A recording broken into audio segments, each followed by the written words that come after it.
সালের শুরুতে একটি ভারতীয় এমপ্লয়ির গড় স্যালারি হলো 32,000 টাকা।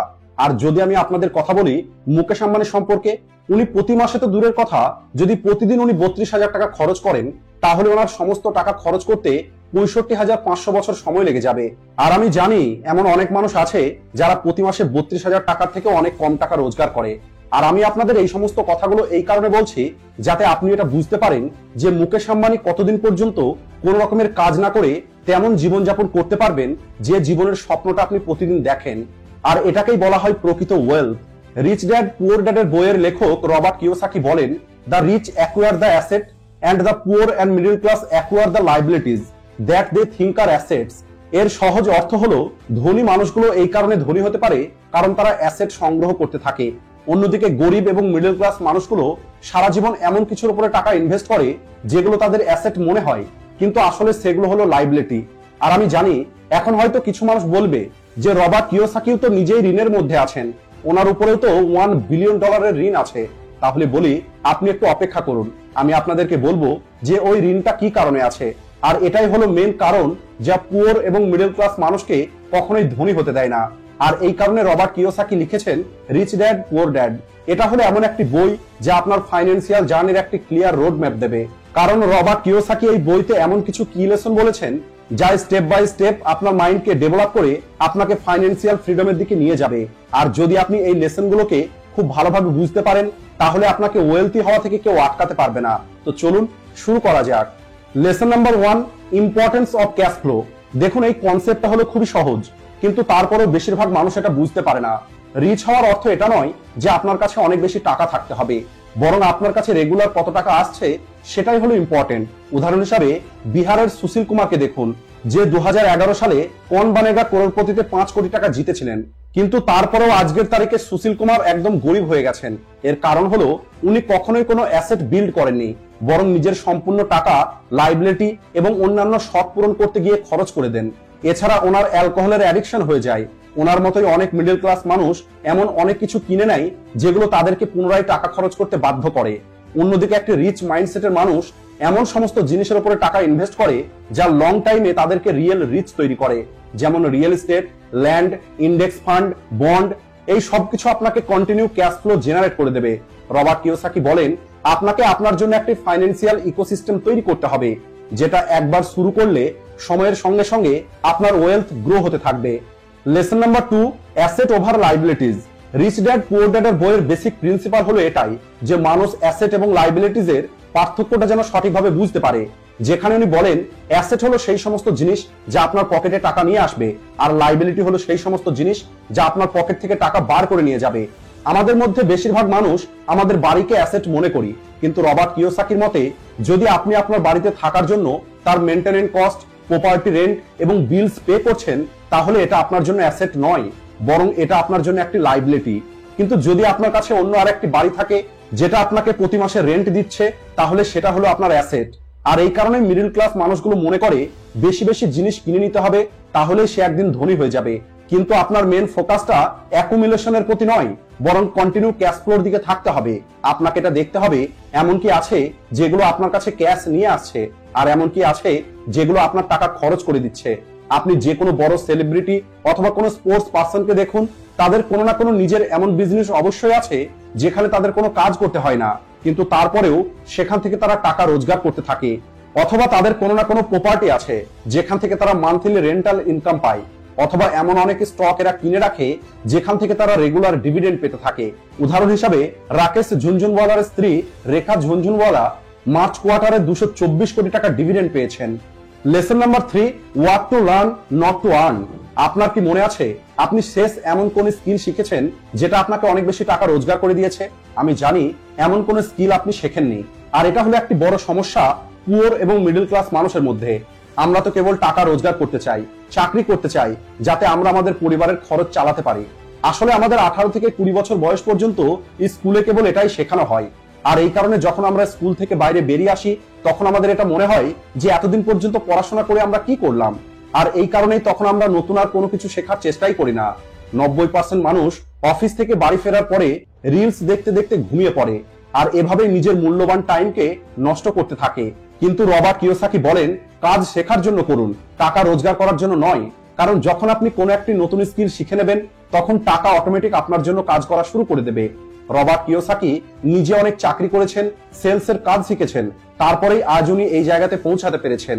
সিঙ্গাপুরের একটি ইন্টারভিউতে রবার্ট কিওসাকিকে একটি লেডি রিপোর্টার জিজ্ঞেস করে, আপনার সফলতার রহস্যটা কি?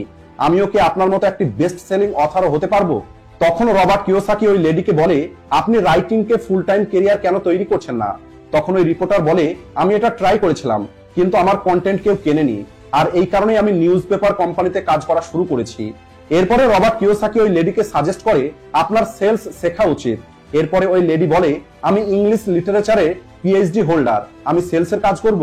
এরপরে রবার্ট কিওসাকি নিজের বইটা দেখায় আর বলে, আমি হলাম বেস্ট সেলিং অথর, আমি বেস্ট রাইটার নই, বরং আমি হলাম বেস্ট সেলার। আমিও আগে আপনার মতোই স্ট্রাগল করেছিলাম, এরপরে আমি সেলসের কাজ শুরু করি যাতে আমি বড় কিছু ক্রিয়েট করতে পারি। আর এই কারণেই রবার্ট কিওসাকি বলেন, you should never work to earn, always work to learn. কারণ কখন কোন স্কিলটা কাজে আসবে সেটা কেউ জানে না। Lesson number 4, understand taxation. আমাদের দেশের একটি সহজ নিয়ম আছে, আর সেটা হলো আপনার রোজগার করা টাকার উপরে প্রথমে ট্যাক্স পে করুন, এরপরে আপনি আপনার টাকা বাড়িতে নিয়ে যান। রবার্ট কিওসাকি বলেন, এই যে নিয়মটা চলে আসছে, এই নিয়ম থেকে বাইরে বেরিয়ে আসার জন্য আপনাকে ট্যাক্সেস এবং কর্পোরেশন সম্পর্কে বুঝতে হবে। রিচ মানুষগুলো এই কারণে রিচ হতে পারে কারণ তারা খুবই স্মার্টলি ট্যাক্স বাঁচিয়ে নেয়। অন্যদিকে একটি মিডল ক্লাস মানুষ সরকারের সমস্ত কথা মেনে নেয় আর প্রতি মাসে ট্যাক্স পে করতে থাকে, কারণ তারা ডিডাকশন ক্লেম করা অথবা ট্যাক্স সেভ করাটা শেখেনি। এই কারণে রবার্ট কিওসাকি বলেন, কর্পোরেশন অনেক রকমের ট্যাক্স বেনিফিট দিয়ে থাকে। আপনি এক্সপেন্সেস ক্লেম করতে পারেন, ডিডাকশন নিতে পারেন এবং রেগুলার ট্যাক্স সেভ করতে পারেন। তাই আপনাকে ট্যাক্সকে বুঝতে হবে এবং সেটাকে সঠিকভাবে ব্যবহার করতে হবে। Lesson number 5, don't keep your cash ideal in the bank. বেশিরভাগ ব্যাংক আপনাকে আপনার টাকা তাদের ব্যাংক অ্যাকাউন্টে সেভ করতে বলবে, আর এরপরে তারা আপনাকে ইন্টারেস্ট দেওয়ার প্রমিস করে, যে কারণে বেশিরভাগ মানুষের মনে হয় আমাদের টাকা সময়ের সঙ্গে সঙ্গে বেড়ে যাবে।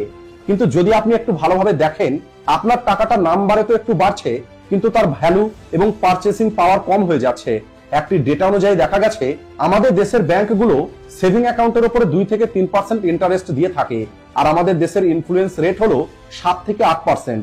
অর্থাৎ বলতে চাইছি, আজ যে জিনিসটার মূল্য 1000 টাকা, সেই জিনিসটাকে 1 বছর পরে কেনার জন্য আপনাকে 1080 টাকা দিতে হবে। আর যদি আপনার অ্যাকাউন্টে আজ 1000 টাকা থাকে, তাহলে আগামী বছরে সেটা হবে 1020 টাকা অথবা 1030 টাকা। ইনফ্লুয়েন্স হলো এমন একটি জিনিস যা আপনার টাকা ধীরে ধীরে খেয়ে নিচ্ছে। আপনি একবার আপনার চারপাশে দেখুন, সবজি, গ্রসারি, এই সবকিছুর রাতারাতি দাম বেড়ে যায়, আর তখন আমাদের কাছে কোনো অপশন বেঁচে থাকে না, আর আমাদের তখন বেশি দাম দিয়ে ওই সমস্ত জিনিস কিনতে হয়। কিন্তু ব্যাংক এই ইনফ্লুয়েন্স থেকে বাঁচার জন্য আমাদের কোনো রকমের সাহায্য করে না। আর যদি ব্যাংক থেকে টাকা বার করার পরে তার পারচেসিং পাওয়ার 0 হয়ে যায়, তাহলে ওই টাকা অথবা নোট আপনার জন্য টয়লেট পেপারের মতো। তাই আপনাকে আপনার টাকা ব্যাংকে না রেখে এক্সট্রা ইনকাম সোর্সের উপর ইনভেস্ট করতে হবে, যার জন্য সব থেকে ভালো দুটি অপশন হলো ইন্ডেক্স ফান্ড এবং মিউচুয়াল ফান্ড, যা আপনাকে 12 থেকে 15% অ্যানুয়াল রিটার্ন দিয়ে থাকে। Lesson number 6, good debt versus bad debt. মনে করুন আপনার কাছে একটি ক্রেডিট কার্ড আছে, যা দিয়ে আপনি যেটা খুশি কিনে নেন, কিন্তু মাসের শেষে যখন বিল পরিশোধ করার সময় আসে, তখন আপনার ব্যাংক অ্যাকাউন্টে কোনো টাকা থাকে না। চাকরি পাওয়ার পরে আপনি নিজের জন্য গাড়ি বুক করে নিয়েছেন, অথবা ইএমআই তে আপনি বাইক নিয়ে নিয়েছেন। এই সবকিছু হলো ব্যাড ডেটদের উদাহরণ, যা সবসময় আপনার ব্যাংক অ্যাকাউন্ট খালি করে দেবে। আর এখন বলি, $1 বিলিয়ন ঋণ রবার্ট কিওসাকি কেন নিয়েছেন? কারণ সেটা হলো গুড ডেট। আর চলুন এখন বোঝার চেষ্টা করি এই গুড ডেট কাকে বলে। মনে করুন আপনি 1 কোটি টাকার একটি প্রপার্টি কিনেছেন, যেটা কেনার জন্য আপনি 20 লক্ষ টাকা ডাউন পেমেন্ট করেছেন, আর বাকি 80 লক্ষ টাকা আপনি ইএমআই তৈরি করে নিয়েছেন। আর এখন আপনি ইএমআই ক্যালকুলেশন দেখুন, যেখানে আপনি 80 লক্ষ টাকার লোন নিয়েছেন 8.5% ইন্টারেস্ট রেটে, আর সেটা 30 বছরের জন্য। তাহলে আপনাকে প্রতি মাসে 61,513 টাকা ইএমআই পরিশোধ করতে হবে। আর এখানে রবার্ট বলেন, যদি আপনি ওই 1 কোটি টাকার বাড়িটা নিজের জন্য কিনে থাকেন, তাহলে সেটা আপনার জন্য ব্যাড ডেট হবে। কিন্তু যদি আপনি ওই প্রপার্টিটা রেন্টে দিয়ে দেন, তাহলে আপনি 6 থেকে 7% রেন্টাল ইনকাম পাবেন। অর্থাৎ প্রতি মাসে 60 থেকে 70 হাজার টাকা রেন্টাল ইনকাম পাবেন, যা দিয়ে আপনি খুব সহজেই আপনার ইএমআই পরিশোধ করতে পারবেন। আর 30 বছর পরে ওই প্রপার্টিটাও আপনার হয়ে যাবে। আর এটাকেই বলা হয় good debt. Lesson number 7, mind your business. পৃথিবীর 90% মানুষ কখনোই রিচ হতে পারে না। এর কারণ হলো তারা সারা জীবন একটি চাকরির পিছনেই পড়ে থাকে। অন্যদিকে 10% এমন মানুষ আছে যারা বিজনেস করার কথা চিন্তা করে। এই পৃথিবীতে কেবলমাত্র বিজনেস ওনার এবং ইনভেস্টর এই দুটোই হলো একমাত্র প্রফেশন যারা লিমিটলেস ওয়েলথ ক্রিয়েট করার ক্ষমতা রাখে। রবার্ট কিওসাকি বলেন, এই পৃথিবীতে 4 রকমের মানুষ আছে যাদের আলাদা আলাদা রকমের ক্যাশ ফ্লো হয়। প্রথমত হলো এমপ্লয়ি, দ্বিতীয় হলো সেলফ এমপ্লয়ি, তৃতীয় হলো বিজনেস ওনার, আর চতুর্থ হলো ইনভেস্টর। আর এই বিজনেস ওনার এবং ইনভেস্টর এরাই পৃথিবীর বেশিরভাগ ওয়েলথকে কন্ট্রোল করে। আর এই কারণে রবার্ট কিওসাকি বলেন, 2025 সালে mind your own business in the best option for financial freedom. তো বন্ধুরা, এই 7টি লেসনকে যদি আপনিও আপনার জীবনে অ্যাপ্লাই করতে পারেন, তাহলে আপনাকে এই 2025 সালে রিয়েল রিচ হওয়া থেকে কেউ আটকাতে পারবে না। সবশেষে ভিডিও ভালো লাগলে ভিডিওটিকে লাইক ও শেয়ার করতে ভুলবেন না। ভিডিওটি শেষ পর্যন্ত দেখার জন্য ধন্যবাদ।